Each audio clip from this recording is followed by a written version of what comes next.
కాంగ్రెస్ పార్టీలో ఎమ్మెల్సీ పదవి ఏరికోరి ఇచ్చిన విజయశాంతి పైన కాంగ్రెస్ పార్టీ అయితే కొంత అసంతృప్తి ఉన్నట్టు కూడా క్లియర్ కట్ గా కనబడతా ఉంది. ఏరికోరి మరి ఎవరికి ఇవ్వాలి అన్ని కోణంలో ఆలోచించి తనైతే ఫైర్ బ్రాండర్ అని అనేక అంశాలపైన మాట్లాడుతుందని, ఏ దానికైనా వెనుకాడదని విజయశాంతి అలియాస్ రాహులమ్మకి ఎమ్మెల్సీ పదవి ఇవ్వడం జరిగింది. తర్వాత పదవి వచ్చిన తర్వాత ఏదైతే అనేక అంశాల మీద మాట్లాడుతుంది, అనేక అంశాలపైన ఇటు ఏదైతే ఎమ్మెల్సీ మండలి సభలో కావచ్చు, లేకుంటే ప్రజలకు సంబంధించిన ఇష్యూల పైన మాట్లాడుతుందని కూడా ప్రతి ఒక్కరు కూడా ఎక్స్పెక్ట్ చేసిర్రు. ఎందుకంటే గతంలో పార్టీ పెట్టినప్పటి నుండి కావచ్చు, లేకుంటే పార్టీ నుండి వచ్చిన తర్వాత కావచ్చు, అనేక పొలిటికల్ గా తను ఫైర్ గా అయిన అంశాలు కూడా కనబడతా ఉన్నాయి.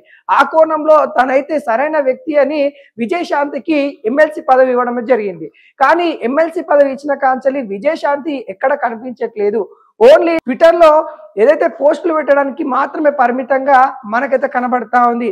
ఏ అంశమైనా కానీ ట్విట్టర్ వేదికగా ఖండిస్తా ఉంది, కానీ తాను వచ్చి ప్రజల్లోకి వచ్చి ఎక్కడ కూడా మాట్లాడిన పరిస్థితులు అయితే కనబడట్లేదు.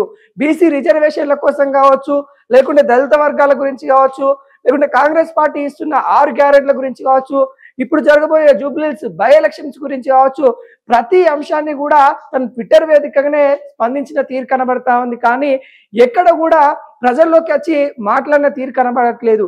ఈ తీరుని కాంగ్రెస్ పార్టీ హైకమాండ్ అసంతృప్తి వెల్లడిస్తా ఉంది. ఏందమ్మా ఇలా చేస్తా ఉన్నావు, నీ మీద చాలా ఎక్స్పెక్టేషన్స్ పెట్టుకొని మరి నీకు ఎమ్మెల్సీ పదవి ఇస్తే కానీ నువ్వు ఇలా మమ్మల్ని అసంతృప్తి పరుస్తా ఉన్నావు అన్నట్టుగా విజయశాంతికి అయితే పార్టీ నేతలు చెప్తున్న పరిస్థితి కనబడతా ఉంది.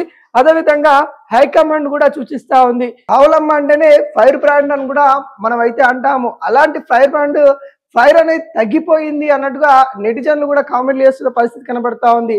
మరి చూడాలి, ఇప్పటికైనా ఈ కాంగ్రెస్ హైకమాండ్ అసంతృప్తినైనా పట్టించుకొని ఇప్పటి నుండైనా ప్రజల్లోకి వచ్చి ప్రజల సమస్యల మీద మాట్లాడుతుందన్నట్టుగా కొంతమంది చెప్తా ఉన్నారు. మరి చూడాలి విజయశాంతి గారు ఎలా స్పందిస్తారనేది.